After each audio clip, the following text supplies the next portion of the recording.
What's up, guys? Welcome back to Newswave. So one of the big talking points around the Xbox Series X and the PlayStation 5 currently is the launch lineup and which games will be compatible specifically from third parties if they launch before those systems do. Well, it looks like we have a third party now releasing a big game this fall, saying that their game will not only be their day one for the PS5 and the Xbox Series X, but it will take full advantage of the different features like the SSD and the more powerful GPUs and CPUs on board. We're gonna go over that game, what you can expect from it, and it looks like we also found out who the new Smash character is, and we did get that look inside Sakurai's house. You know what? It didn't disappoint. It was pretty interesting. As always, guys, if you enjoy these videos, make sure you hit that like button, helps out a ton. And if you're brand new here, hit the red subscribe button down below as we head towards 500,000 subscribers. And we're gonna start today with Crash Bandicoot 4, It's About Time. No, that's the actual title for the game, right? Crash Bandicoot 4, It's About Time. Well, we did get a full trailer showing it off along with a release date and a tweet as well. And you can see it's about time for a brand whumping new Crash Bandicoot game. Crash forward into a time-shattering adventure in Crash Bandicoot 4. It's About Time. Available October 2nd, 2020 on PlayStation 4 and Xbox One. I will say, there's a good chance that it'll come to PC and Switch maybe next year, as Activision has said that they are already exploring the ideas of it coming to other platforms. And that mostly means to me that they're already working to port it over. This is Toys for Bob. They probably were just developing those ones first, and then they'll look to getting it ported over later on, as they've done previously with other games. I mean, think of like Spyro, for example, right? That went to Switch like a year later or something. It took a while, but it eventually showed up. So I wouldn't be shocked if this eventually popped up on the Switch in a year or so. The game itself looks good, though. It looks like traditional Crash with some added elements to it. Like, of course, they showed off the ability to change gravity, so you go between like the floor and the ceiling, go through different obstacles, and of course you have the ability to slow down and nearly stop time, as well as they were showing off to do different platforming. Looked pretty cool. I'm interested, and again, the great news here is we don't have to wait very long. It's coming out October 2nd, so in just a few months, we'll get a brand new Crash Bandicoot game. Also, here's a bit of unexpected news. I definitely didn't see this one coming. Ready at Dawn is now a part of Oculus Studios. They tweeted this out saying, "Excited to share that we're joining the Oculus Studios team. Together we will continue to pursue a future of rich, immersive, and original VR game content. Excited for what's to come." I mean, Ready at Dawn, of course, did the Order 1886, and people have been wondering if there will be a sequel at some point. You know what? Sony owns that IP, so they can have another studio do it if they really want that sequel. But Ready at Dawn had already been doing a lot of VR stuff, a lot of Oculus stuff over the past few years. So I guess it's not super shocking necessarily. It was just a bit surprising to see it wasn't Sony who came in and picked them up, because Sony could use them, say, for the sequel for Order 1886, and then also use them to build games for their next PlayStation VR, PSVR 2, for the PlayStation 5. I was just a little surprised, really, that it was Facebook and Oculus Gaming that really came in and picked them up. But there you go. Ready at Dawn, I guess, will be making games specifically for Oculus going forward. Oh, and what's become pretty much my most anticipated game of the year right now, outside of Cyberpunk, since, well, the release schedule has been all over the place for a lot of different games, but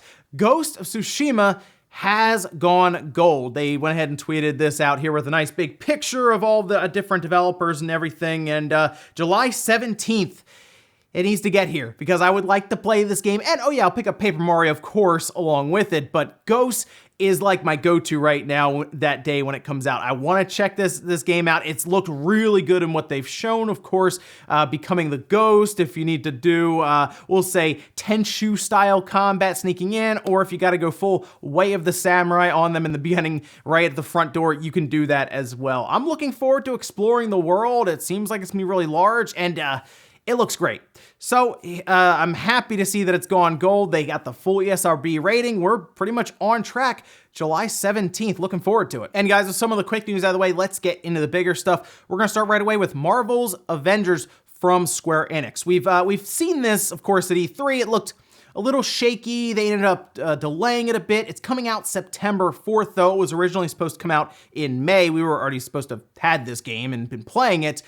But it looks like the push to September has also made them, I guess, evaluate the next-gen platforms as well, as they will be compatible with the next system. So the Marvel's Avengers will release and pretty much be ready to go day one for the PS5 and the Xbox Series X. We assume, like, what, 2.5 months at the most later, which is great.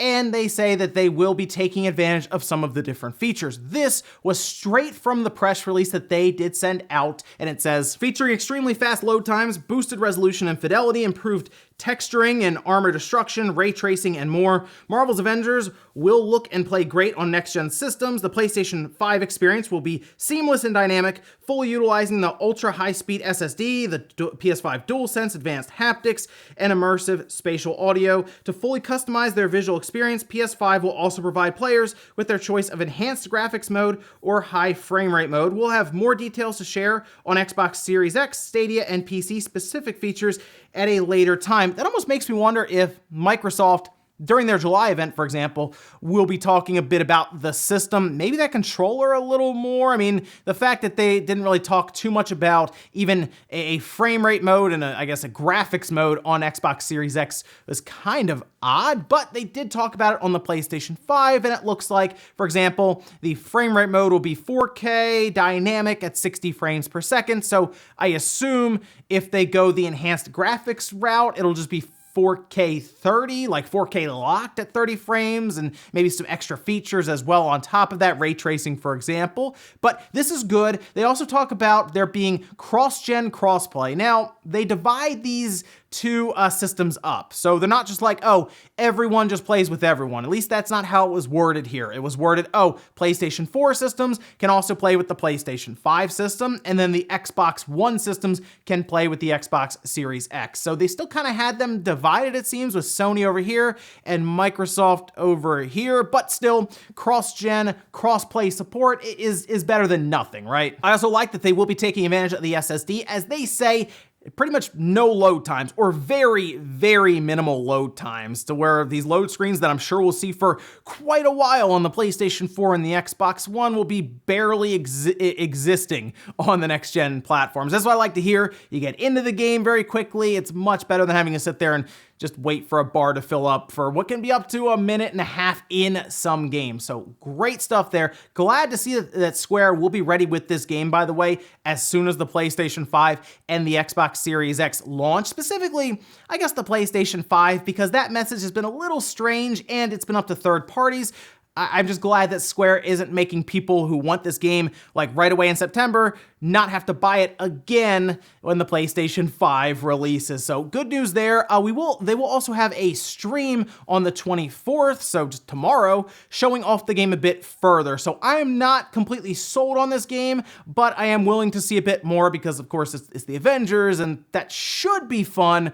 But after what I saw previously, I gotta see a little bit more, so here's hoping they blow me away with that stream tomorrow. Next up, let's talk about the new Smash Bros. Ultimate Fighter. It is Min Min from ARMS, so that's good. There was a lot of question, speculation as to who it could be, right? Springman, of course, would be Twintel.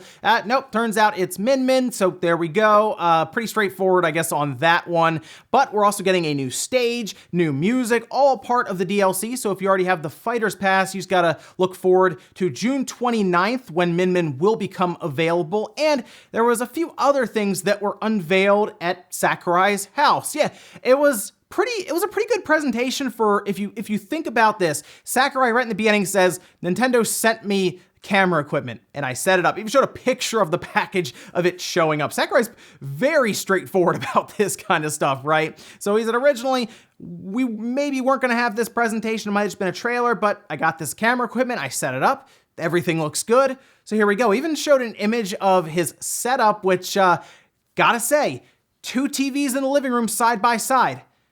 Not a bad idea. I also like the subtle flex of all of those systems below those TVs, including the little PC engine it looks like down there. So, hey, Sakurai's not messing around. He said he has the 2 TVs there so he can watch TV and play games, or if he has people over, they can both play the same game and compete, or I guess just play different games and hang out. not a bad setup. Might look into that, we'll see. But overall, it was pretty good for Sakurai just sitting down on his couch and just talking us through Min Min and how she works in the game. And you know what? It's very different from the other Smash characters, as he was saying himself. It was pretty difficult to make it all work, but it seems like it's a pretty interesting character to try out. Now, they also showed off Vault Boy as a Mii Gunner costume, so there we go. Fallout representation, it seems, in Smash Bros. Ultimate, sure. And then there are also 2 amiibos that will be coming later on this year in the fall, which includes Joker.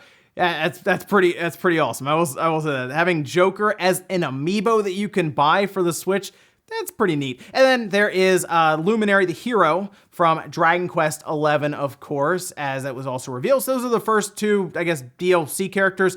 Maybe there'll be more amiibo going forward for the different DLC characters. So, hey, if we actually get Master Chief, we could have a Master Chief amiibo. But I'll admit, I'm not super into Smash Bros. Ultimate as much now, but people get really excited for the DLC fighters, and it is kind of interesting to see how different they can make them. I know, like, Fire Emblem characters, like, oh, another sword character, but like, this ARMS character, Min Min, is pretty cool to see that. So I always look forward to seeing who else they can put in Smash to make the game that much different with new characters, mechanics, and all of this. So, hey, we still have another 5 fighters, by the way, coming up. And while Sakurai did talk about how it is affecting overall the situation with COVID-19 quarantines and all that, it is affecting development.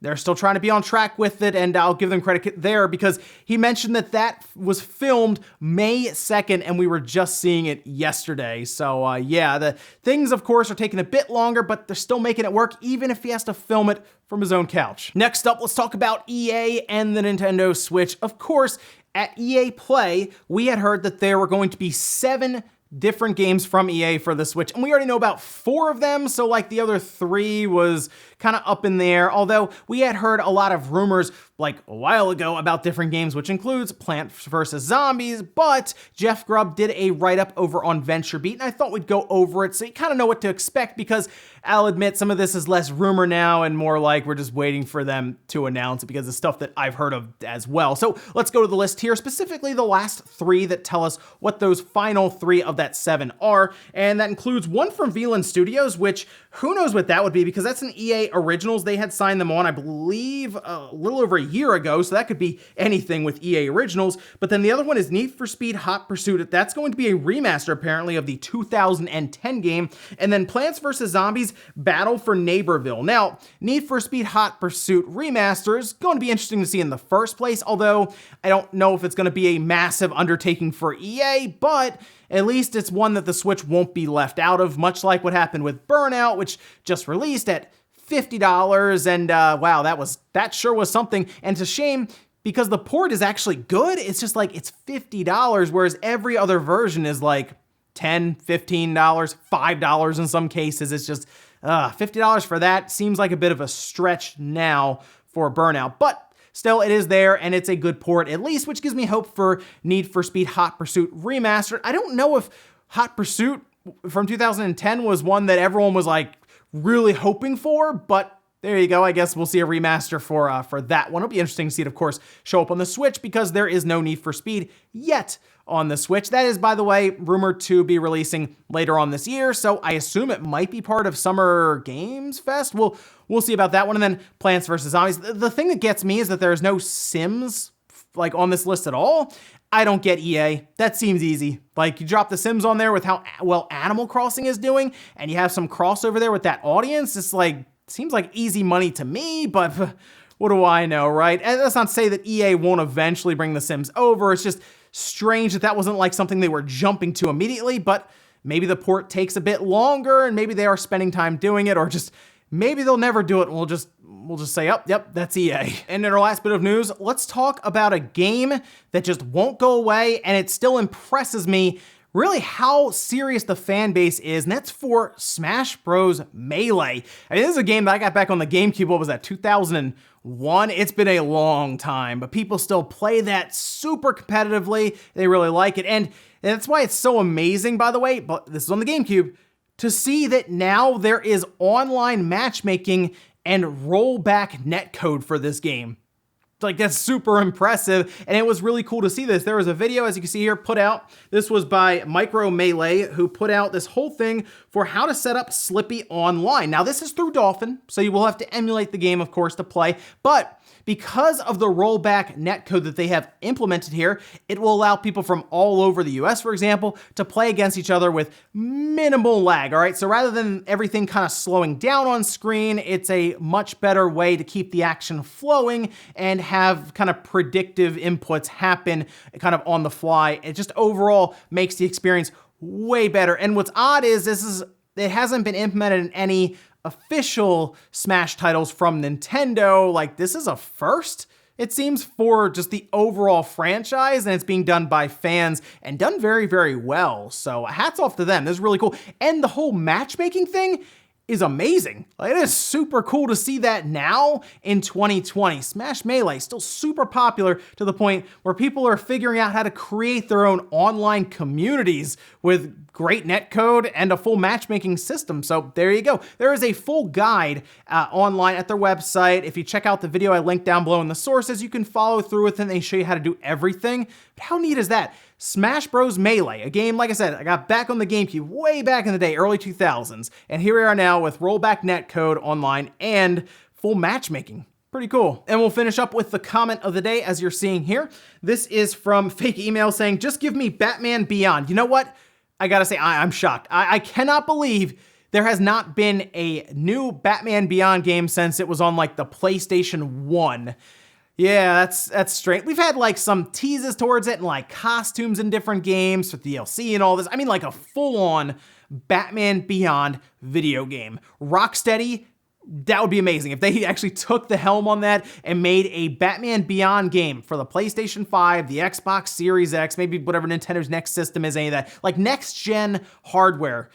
That could be really, really cool. I always looked at Batman Beyond because of all the technology and stuff they had, and I could picture all these upgrade paths in a video game. That seems like a series that is perfect to make a game around, and it just hasn't really happened yet at the scope we've had, just Batman, right? Of course, the Arkham series and all that. So while we're looking forward to this newer Batman game that apparently is going to have all the different characters from like the Bat family is what they were saying, I would still like to see the next thing be Batman Beyond, because that would be amazing. And ladies and gentlemen, that's gonna do it here for Newswave. Enjoyed this video, guys. Hit the like button, really helps out. If not, hit the dislike. Leave comments down below about everything we talked about today, whether it's the new ARMS character, Min Min, and that look inside Sakurai's home. What do you think about his setup there with all the systems and the dual TV setup? Also, what about Marvel's Avengers being ready day one for the PS5 and the Xbox Series X? Are there any other games that you're concerned about not being ready day one to take advantage of the PS5